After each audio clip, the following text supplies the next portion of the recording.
Ընտանիքում կա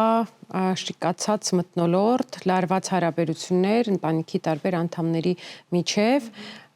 բայց շատ սիրելով երեխային մեծահասակները փորձում են հանուն երեխայի կոմպրոմիսներ գտնել, լուծման եղանակներ գտնել եւ օրինակ, դուք բերում եք բազմոցի օրինակը եւ թույլ տալ, որ երեխան ցածկոտի բազմոցին, բայց ծնողները, չգիտեմ, շաբաթներով չխոսեն իրար հետ։ Արդյոք հնարավոր է մեծահասակների հարաբերությունները չպարզած ու չկարգավորած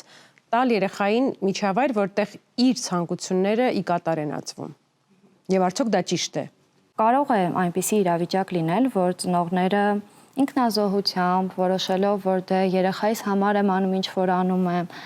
որոշեն միասին մնալ եւ փորձել հանուն երեխայի ձեռք բերել ինչ որ հարաբերություններ, որոնք որ կօգնեն մեծացնել նրան լիարժեք ընտանիքում, այսպես ասած, բայց լիարժեք ընտանիքը ներդաշնակ ընտանիքի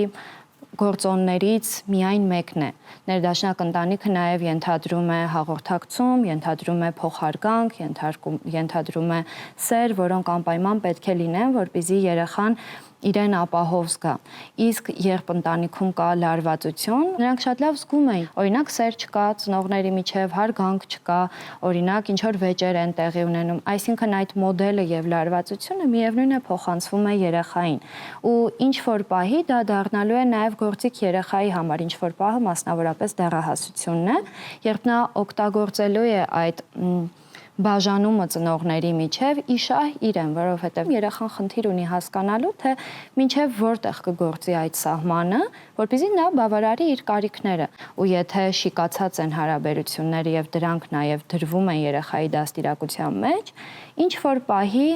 դա լինելու է մեղադրելու թեմա երեխային, որ այ ես ամեն ինչ քո համար արեցի, ես մնացի այդ հարաբերությունների մեջ,